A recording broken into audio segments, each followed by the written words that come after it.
ஒரு தாக்குதல் இப்ப நடக்க இருந்துச்சு. அத நான் தள்ளி வச்சிருக்கேன் அப்படின்னு சொல்லி ட்ரம்ப் ஒரு யூ டர்ன் போட்டிருக்கார். அந்த யூ டர்ன்லயே அவரு மிரட்டலையும் விட்டிருக்கார். அதத்தான் இன்னைக்கு விரிவா பார்க்க போறோம். ட்ரம்ப பொறுத்தவரை யூ டர்ன் போடுறதும், திருப்பி மிரட்டல் விடுறதும் ஒண்ணும் புதுசு கிடையாது. சகஜம். ஆனா ஒரு தாக்குதல நான் நிறுத்தி வச்சிருக்கேன்னு சொல்லிப்புட்டு இன்னைக்கு நைட்டு திருப்பி அடிச்சாலும் ஆச்சரியப்படுறதுக்கு இல்ல. ஏன்னா அவர் அப்படிதான் பேசியிருக்காரு.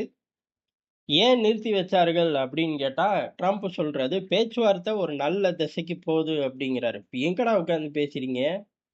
கடைசியா ஓமன்ல சில கூட்டங்கள் நடந்துச்சுங்கிறது தகவல். ஆனா அதுவுமே அந்த தகவலுக்கு அப்புறம் ஓமன் இந்த பயலுக சரிப்பட்டு வரமாட்டாய்ங்க. என்ன யுஏஇல ஆளில்லா விமானம் போது, சவுதிக்கு போது, அவன் போலேங்கிறான். அப்படின்னு ஒரு இடியாப்ப சிக்கல்ல இருக்குன்னு விலகிக்கிறோம் அப்படின்னு சொல்லிட்டு இருந்து அதுவும் தகவல் தான். ஓமன்ல நடக்கிற பேச்சுவார்த்தைக்கு யாரும் ஆன் கேமரா செய்ய போறது கிடையாது. அதனால பேச்சுவார்த்தை எங்க நடக்குன்னே தெரியல. ஆனா தலைவன பொறுத்தவரையும் பேச்சுவார்த்தை தீவிரமா போய்க்கிட்டு இருக்கு. ஒரு யுத்தம் இல்லாம வந்துருச்சுன்னா எல்லாருக்கும் நல்லது தானே! இப்ப என்ன அப்டிங்கிறாரு. யுத்தம் இல்லாம எல்லாம் இருக்கு அப்டின்னாலே நல்லது தான். ஆனா அமெரிக்க ஆயுத சந்தைகள் படுத்து தூங்கிருமே ராஜா! அப்டிலாம் விட்ற ஆட்களே நீங்க இல்லையே! யுத்தத்த கொண்டு வரதே நீங்க தான்.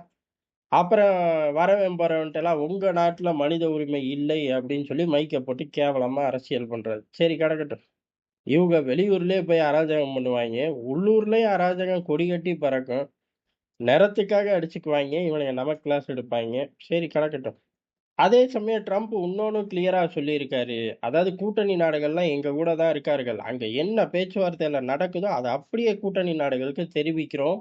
அதனால ஒரு ஈரான் அணு ஆயுதம் இல்லாம வர்றது கூட்டணி நாடுகளுக்கு தான் நல்லது. அதனால அவங்க பூரா நம்ம கூட தான் இருக்கார்கள். அங்க ஒரு முடிவு மாறும்போது இங்க சொல்லிருவோம். ஏன் அப்டின்னா, பாதிப்புகள் இருக்க தான் செய்யும். எங்க யுத்தம்னு வந்துருச்சுன்னா, எல்லா பக்கமும் பாதிப்புகள் இருக்க தான் செய்யும். ஆனா, ஈரான் வீழ்வது உறுதி. அதே சமயம் ஈரான ஒரு காலத்துலயும் அணு ஆயுத நாடா நாங்க உருவாக்க போறது கிடையாது. உருவாக்காம தடுத்துருவோன்ருக்காரு. ஏறக்குறைய இவரோட ஸ்டேட்மெண்ட் ஏதோ ஒரு காரணத்துக்காக பேச்சுவார்த்தை மேல பழிய போட்டு தள்ளி வைக்கிறாரு. எது தாக்குதல தள்ளி வச்சிருக்காரு. ஒருவேளை நைட்டு கூட தாக்கலாம். அப்படி தாக்கும் பட்சத்துல இந்த பக்கம் துபாய், கத்தார், சவுதி, குவைத் போன்ற நாடுகள்லாம் அடி வாங்கும். இருந்தாலும் நான் உங்கள காப்பாத்திருவேன். நீங்க தைரியமா இருங்க அப்படின்னு இங்க இருந்தே சொல்றாரு. ஏன்னா இவர் மேல எந்த தாக்குதலும் வரப்போறதில்ல. அதிகபட்சமா இவங்க கப்பல கொஞ்சம் கிலோமீட்டர் பின்னாடி கொண்டு வந்தாலே இவர்கள் தப்பிச்சு ஓடி போயிரலாம். இல்ல, இல்ல. உலகத்துல எந்த மூலையில இருந்தாலும் ஈரான் ஏவுகணை தொலைச்சு கட்டும் அப்டின்னா, அது வேற கதை. தொலைச்சு கட்டும்போது பார்த்துக்கலாம். ஆனா, இப்போதைக்கு அமெரிக்காவோட ராணுவ பேஸுகள தாண்டி, வேற எதுவும் பெருசா அடிபடுமா அப்படின்னு கேட்டா, அடிபட வாய்ப்பில்ல.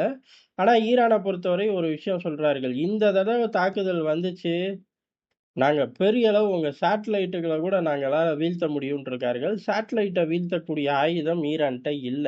அநேகமா ஸ்டார்லிங்க்க சொல்லியிருப்பார்கள் அப்படின்னு நெனைக்கிறேன். மேபி நான் பார்த்ததுக்கு அப்புறம் கூட அதுல ஒரு கிளாரிட்டியான விஷயங்கள வெளியிட்டிருக்கலாம். ஆனா ஈரான் ரொம்ப தெளிவா சொல்லியிருக்கு. பெரிய அளவுல தயார் நிலையில நாங்க இருக்கோம் அப்படின்னு. இதுக்கு நடுவுல இந்த யுத்தங்கள் வரக்கூடிய காலகட்டங்கள்லலாம் சின்ன சின்ன விஷயங்கள் நடக்கும். அது எப்புட்றா பண்ணீங்க அப்படின்னே தெரியாத அளவு நடக்கும். என்ன அப்டின்னா, ஈரானுக்குள்ள முக்கியமான இடங்களும் சரி, மத்த வளைகுடா நாடுகள்ல முக்கியமான இடங்களும் சரி, பெரிய சத்தத்தோட வெடிச்சு சிதறும். அதாவது வான்ல இருந்து தாக்குதல் நடந்திருக்காது. ஆனா தரை வழியா ஊடுருவி எப்படியோ ஒரு பாம்ப வெடிக்க வச்சிருப்பார்கள். அந்த மாரி சில விஷயங்கள் ஈரானுக்குள்ள நடக்க ஆரம்பிச்சிருக்கு அப்படின்னு சொல்லப்படுது. எது ட்ரம்ப்போட ஸ்டேட்மென்ட்க்கு அப்புறம். ட்ரம்ப் ஒரு சின்ன லெவல் தாக்குதல நிறுத்தி வச்சிருக்கேன்னாரு. அப்புறம் அவரே சொன்னாரு, "ஒரு தாக்குதல் நடக்க இருந்தத நிறுத்தி வச்சிருக்கேன், தள்ளி வச்சிருக்கேன். ஆனா மீண்டும் பேச்சுவார்த்தை சரியா போலன்னா, வேற வழி என்ன எனக்கு இருக்குன்னாரு." அதெல்லாம் சொல்லி முடிக்கும்போது, இங்க பெரிய அளவு ஈரானுக்குள்ள சில பகுதிகள்ல குண்டுவெடிப்பு சத்தம் கேட்டிருக்கு. வான்வழி தாக்குதல் இல்ல. அப்ப தரைக்குள்ள ஏதோ ஆப்பரேட் பண்றார்கள். இந்த தடவ அமெரிக்கா கையில இருக்கக்கூடிய ஆப்ஷன் 2. 1 என்ன அப்டின்னா, தரைப்படைய இறக்கி விடுறது. 2வது என்ன அப்டின்னா, பழைய மாரியே திருப்பி கிளச்சு போடுறது. இது 2மே தான் கொள்ள நாள் இருந்துச்சே. ஃபர்ஸ்ட்ல இருந்தே இந்த 2 பேப்பர தூக்கிட்டு தானே ஊருக்குள்ள சுத்தி வரீங்க அப்படின்னு கேட்டா, ஃபர்ஸ்ட்டு தூக்கிட்டு வந்தது இதே மாரி 2 பேப்பர் தான். நாங்க இல்லேன்னு சொல்லலன்ட்டாய்ங்க. இல்ல உங்கள்ட்டயான்னு கேட்கக்கூடாது. நம்மள்ட்டலாம் கிடையாது. அவங்க ஊர்ல சொன்னார்கள். அதை எட்டி பார்த்து நம்ம ஊர்ல நம்ம பேசிக்கிறோம். இப்ப இருக்கக்கூடிய 2 பேப்பரு அதாவது கிளைக்கிறது. 1 வாரம் 10 நாள், 40 நாள் கிளைக்கிறது. பதிலுக்கு ஈரான் இந்த தாட்டி துபாய், கத்தார், சவுதி எல்லா நாடுகளையும் சகட்டு மேனிக்கு தாக்குதல்ல கிளச்சு போட்டுரும். அதுக்கப்புறம் தரைப்படைய இறக்கி விடும்போது, இந்த நாடுகள் வேற வழியே இல்ல. தரைப்படை அமெரிக்க தரைப்படையோட இறங்கி தான் ஆகணும். அப்ப அமெரிக்கா மட்டும் களத்துல தனியா இருக்க போறதில்ல. அதே மாரி அமெரிக்கா வரும்போது பேச மூடுறேன், தொறக்கிறேன் அப்படின்னு பூச்சாண்டியும் காட்ட முடியாது. அந்த லெவலுக்கு கொண்டு போயிருவோம்.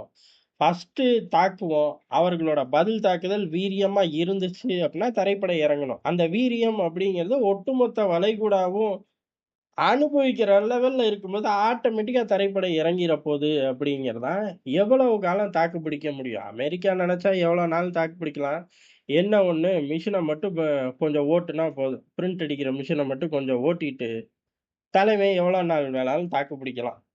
அதனால அவர்களுக்கு அது ஒரு பெரிய பிரச்சனை இல்ல. இருந்தாலும் தடுமாறுவார்கள். உலகம் பூரா இருக்கக்கூடிய பல விஷயங்கள அவர்கள் விட்டுக் குடுக்க வேண்டியது வரும்.